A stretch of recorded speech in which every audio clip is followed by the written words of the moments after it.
لیکن یہ کہ یہ جو اصل اصطلاح جس کے حوالے سے آج ہمیں گفتگو کرنی ہے، اس کے اعتبار سے انقلاب کے معنی ہے انسانی معاشرے میں اجتماعی نظام میں کوئی بنیادی تبدیلی پیدا ہو جانا۔ اس کے پس منظر کو یوں سمجھیے کہ آج پوری دنیا میں یہ بات مانی جاتی ہے، ہم اسے تسلیم نہیں کرتے لیکن دنیا میں مانی جاتی ہے کہ انسانی زندگی کے دو گوشے ایک دوسرے سے بالکل جدا ہیں۔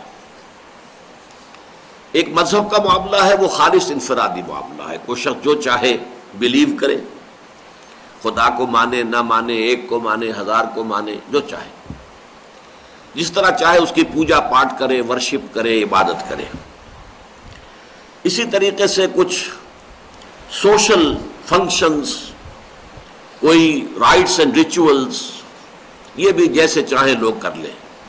بچہ پیدا ہو تو خوشی کیسے منائیں، شادی کرنی ہے تو کیسے آرگنائز کریں، کوئی فوت ہو گیا ہے ڈیڈ باڈی کا کیا حشر کریں، اسے دفن کریں، جلائیں، کیا کریں، یہ ساری چیزیں جو ہے یہ سوشل کسٹمز، یہ تو ہے انسان کا انفرادی معاملہ، ہر شخص کو اس میں کھلی آزادی ہے۔ یعنی عقائد نمبر ایک، بلیفز یا ڈوگما، پھر موڈز آف ورشپ، عبادات کے طریقے نمبر دو، سوشل کسٹمز نمبر تین۔ ان تینوں کو جمع کر لیجئے، بریکٹ کر لیجئے۔ یہ ہے انسان کی انفرادی زندگی کا معاملہ، جو شخص جس طرح چاہے کرے۔ امریکہ میں آپ کو کھلی آزادی ہے، مسلمان کی حیثیت سے آپ جو بھی عقائد ہیں وہ رکھیں اور جو عبادات کرنا چاہتے ہیں کریں، جس طرح چاہیں عید منائیں، جس طرح چاہیں اپنے مردوں کو دفن کریں۔ لیکن دوسرا حصہ جو ہے انسانی زندگی کا اجتماعی، جس کے لیے عام طور پر تین الفاظ استعمال ہوتے ہیں: دی پولیٹیکل سسٹم، سیاسی نظام، دی اکنامک سسٹم، اقتصادی یا معاشی نظام، دی سوشل سسٹم، معاشرتی نظام۔ اور بسا اوقات ان تینوں کو جوڑ کر ایک اصطلاح بنائی جاتی ہے، دی پولیٹیکو سوشو اکنامک سسٹم۔ انہیں جوڑ دیا جاتا ہے چھوٹے چھوٹے وہ اس کے اندر درمیان لگا کر، دی پولیٹیکو سوشو اکنامک سسٹم، اس لیے کہ ظاہر بات ہے کہ حیات انسانی ایک وحدت ہے، تو یہ جو اجتماعی نظام ہے کسی معاشرے کے اندر، یہ بھی ایک وحدت کی حیثیت سے ہوتا ہے۔ اس کا جو سیاسی نظام ہوگا اس کے ساتھ ہی مطابقت رکھنے والا اس کا معاشی نظام ہوگا، اس کے ساتھ ہی مطابقت رکھنے والا اس کا معاشرتی نظام ہوگا۔ تو اب یہ بھی کہہ سکتے ہیں کہ یہ تین نظام علیحدہ، اور یہ بھی کہہ سکتے ہیں کہ یہ تینوں مل کر ایک نظام بنتے ہیں، دی پولیٹیکو سوشو اکنامک سسٹم۔ تو انقلاب جس اعتبار سے ہمیں گفتگو کرنی ہے وہ یہ ہے کہ انسانی کسی معاشرے میں، کسی گیون علاقے میں اس پولیٹیکو سوشو اکنامک سسٹم کے کم سے کم ایک پہلو میں کوئی بنیادی تبدیلی آئے تو اسے انقلاب کہتے ہیں۔ سیاسی نظام میں کوئی بنیادی تبدیلی آ جائے، معاشی نظام میں کوئی بنیادی تبدیلی آ جائے، معاشرتی نظام میں کوئی بنیادی تبدیلی آئے، تب تو انقلاب کہلائے گا۔ باقی عقائد میں تبدیلی آ گئی تو اس سے وہ انقلاب نہیں کہلاتا۔ اس کی سب سے بڑی مثال کیا ہے کہ سن 300 عیسوی کے لگ بھگ جو ایمپرر کانسٹنٹائن تھے، قسطنطین جو اس وقت کے رومن ایمپرر تھے، وہ عیسائی ہو گئے۔ اس سے پہلے رومن امپائر میں عیسائیوں کو سخت پرسیکیوٹ کیا جاتا تھا۔ اب جب وہ خود شہنشاہ عیسائی ہو گیا اور پوری رومن امپائر عیسائی ہو گئی ایک دم ماس کر ونشر، اس سے بڑا جو ہے یوں سمجھیے کہ تبدیلی کا معاملہ مذاہب کی تاریخ میں کبھی نہیں ہوا۔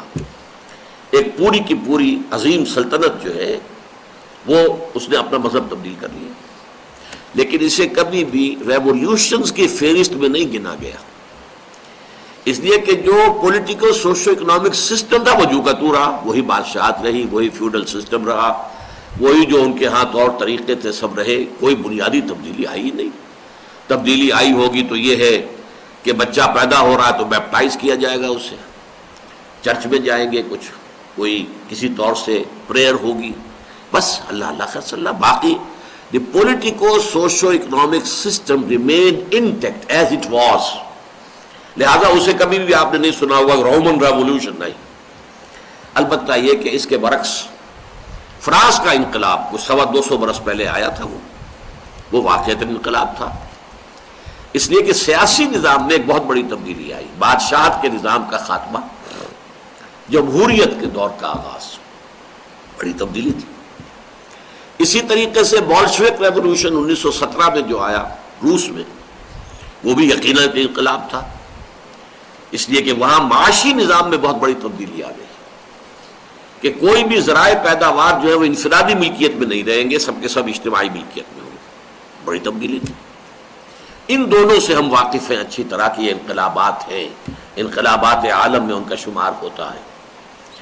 یہ کوالیفائی کرتے ہیں انقلاب کے لفظ کو، اس لیے کہ پولیٹیکو سوشو اکنامک سسٹم کے ایک پہلو پر یقیناً بہت بڑی تبدیلی اثر انداز ہوئی۔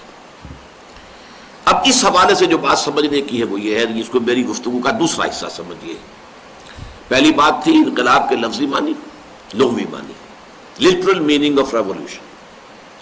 نمبر دوسری وہ یہ کہ اس کا اصطلاحی مفہوم کیا ہے۔ جب اصطلاح کے طور پر لفظ انقلاب ہم بولتے ہیں تو اس کا معنی کیا ہے۔ اب نمبر 3 لیجئے کہ اس مفہوم کو سامنے رکھ کر اگر ہم پوری انسانی تاریخ کا جائزہ لیں تو یہ بات بالکل نکھر کر سامنے آتی ہے کہ تاریخ انسانی کا عظیم ترین انقلاب وہ تھا جو محمد عربی صلی اللہ علیہ وسلم نے اب سے 1400 برس قبل جزیرہ نما عرب میں برپا کیا۔ یہ تمام انقلابات عالم کی فہرست میں 2 اعتبارات سے نہایت ممیز ہے، ممتاز ہے، آؤٹ اسٹینڈنگ۔ نمبر 1 یہ ٹوٹل ریولوشن تھا، اس میں ہر شے بدل گئی، یہاں تک کہ مذہب بھی بدلا، معاشرتی نظام بھی بدلا، سیاسی نظام بھی بدلا، معاشی نظام بھی بدلا، عقائد بھی بدلے، عبادات بھی بدلے، سوشل کسٹم بھی بدلے، 6 کی 6 چیزیں بدل گئی۔ باقی اس کے مقابلے میں ہم دیکھیں تو فرینچ ریولوشن میں صرف پولیٹیکل سسٹم بدلا، باقی عقائد وہی رہے، پہلے بھی کرسچنز تھے، بعد میں بھی کرسچنز تھے، وہی عقائد، باقی اور سوشل کسٹم بھی وہی رہے، کوئی تبدیلی نہیں ہوئی، محض ایک پولیٹیکل سسٹم میں تبدیلی آئی۔ اسی طریقے سے بولشوک ریولوشن میں صرف معاشی نظام بدلا ہے اور کچھ بھی نہیں بدلا، باقی عیسائی کے عیسائی رہے، وہی ان کے گرجے موجود رہے، سب کچھ تھا، اور کیا تبدیلی آئی؟ سوشل کسٹم میں بھی کوئی تبدیلی نہیں آئی، شادیاں اسی طریقے سے جیسے ہوتی تھی ہوئی۔ لیکن یہ ہے کہ ان دونوں کے پس منظر میں آپ جائزہ لیجئے تو حضور صلی اللہ علیہ وسلم کے انقلاب، آپ کے ذریعے جو انقلاب برپا ہوا، اس میں نے یہ الفاظ کہیں لکھے بھی ہیں کہ خوردبین لگا کے جائزہ لینا پڑے گا کہ کیا کوئی چیز ایسی رہ گئی کہ جو نہ بدلی ہو۔ عقائد بدل گئے، اخلاق بدل گئے، شب و روز کے انداز بدل گئے، اقدار بدل گئی، ویلیوز، دی ویلیو سسٹم، انسان کی معاشرت تبدیل ہو گئی، معاشی نظام تبدیل ہو گیا، معاشرتی ویلیوز کیا ہیں، سماجی اقدار جنہیں کہ پروموٹ کیا جانا چاہیے وہ کون سے ہیں، سوشل ایونز کا کانسیپٹ کیا ہے جنہیں ایریڈیکیٹ کیا جانا چاہیے، ہر شے بدل گئی۔ پھر سیاسی نظام بدل گیا، قانون بدل گیا، فوجداری قوانین بدل گئے، دیوانی قوانین بدل گئے، قانون شہادت بدل گیا، فیملی لاز بدل گئے، ہر شے بدل گئی۔ تو واقعہ یہ ہے کہ تاریخ انسانی کا صرف ایک انقلاب ہے کہ جو ٹوٹل ریولوشن ہے، باقی جتنے بھی بڑے بڑے نام ہم لیتے ہیں وہ سب کے سب پارشل ریولوشنز تھے۔